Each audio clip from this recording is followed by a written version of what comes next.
Hey everyone, welcome to your pre-lab for your enzyme lab reports. Please check the website for what page this lab is going to go on. Before we start on the details about the lab and experiment itself, I want to give you guys a little background information about the process that we're going to be investigating. So we are going to be looking at hydrogen peroxide, which is H2O2, and the process of how it decomposes, how it breaks down. In this case, hydrogen peroxide will break down into water and oxygen gas. Now this process does happen naturally, but we are going to use an enzyme to speed up this process.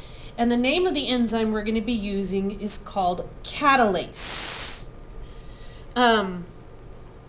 Hydrogen peroxide would be your substrate, and then the H2O, the water, and the oxygen, these are the products that are going to be formed in the breakdown of that hydrogen peroxide, the H2O2. And again, it's the catalase is the enzyme that's going to speed up this process.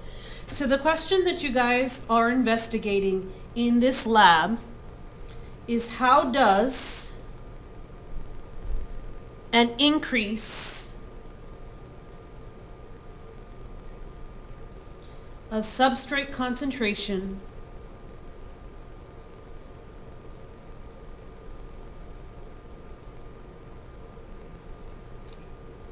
affect the rate of reaction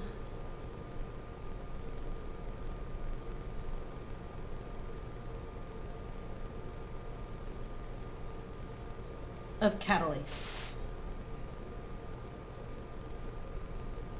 So this is the question that we are investigating in this lab. So when you look at the breakdown of our substrate, hydrogen peroxide, we're going to measure. There are several ways to do this. We can either measure the amount of hydrogen peroxide in a solution. However, that requires the use of a titrator and an indicator that detects the presence of hydrogen peroxide, and that can be very time consuming. We can also measure the rate of reaction by looking at how much product is produced. Now, it's kind of hard to tell how much water is being produced because water is clear, like the hydrogen peroxide. However, we can measure the rate of oxygen production. So oxygen is a gas, and so we can measure the rate of which that oxygen is being produced from the hydrogen peroxide as an indicator of the rate of reaction overall. So this is the question that we are going to be asking, and there are a few things that we're going to keep constant in our experiment. So we're going to keep the pH constant at about 7. We're going to keep the temperature constant, and we will get that on the day of the lab. We will know, we can use a thermometer, a temperature probe, to get the temperature of our solution that day. We're going to keep volume the same, and again, we'll get this information on the day of the lab. And then we're going to make sure that we use this same, sorry, my battery's low. Let me fix that. There we go. We're going to use the same source of catalase for all our reactions. So the catalase itself is going to be in the form of these spherical balls that contain yeast. And all living tissue contains that catalase. It's important in order to break down that hydrogen peroxide. So what we're going to do is we have yeast spheres that are roughly the same size, and that yeast is going to contain the catalase that will break down our hydrogen peroxide.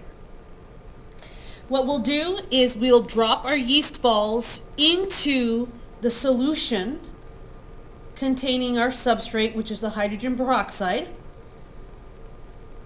And as the yeast, as the catalase is producing the O2, O2 is a gas, it'll trap the oxygen inside the little ball.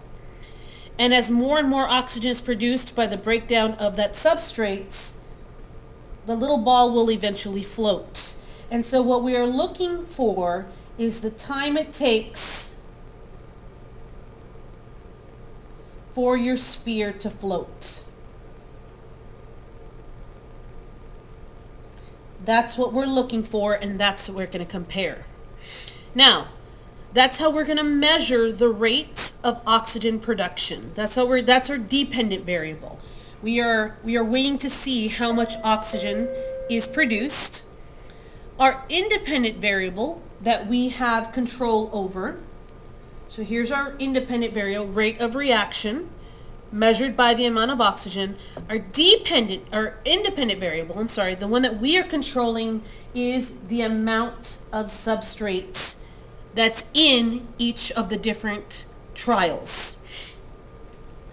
So, in order to change the concentration of our substrate, we are going to perform what is known as a serial dilution. So with the serial dilution, the way that it works is you have several containers set up, and I'm just going to draw them as generic cups.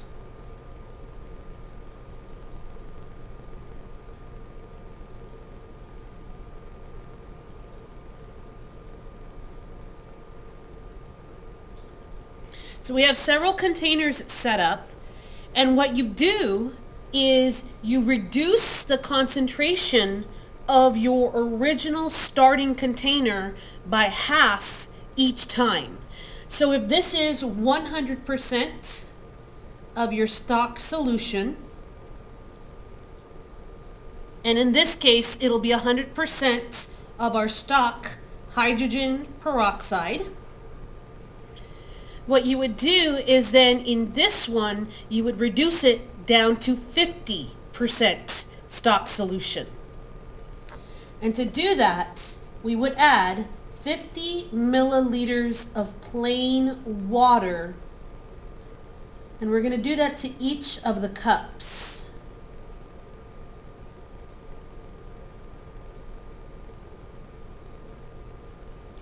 That way, when we pool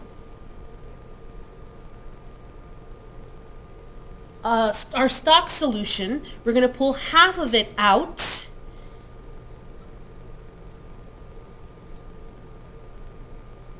and pour it into this container. When we pull half of it out, this now is a 50% solution. We let that mix. We would pull half of it out into this one. That makes this a 25% solution.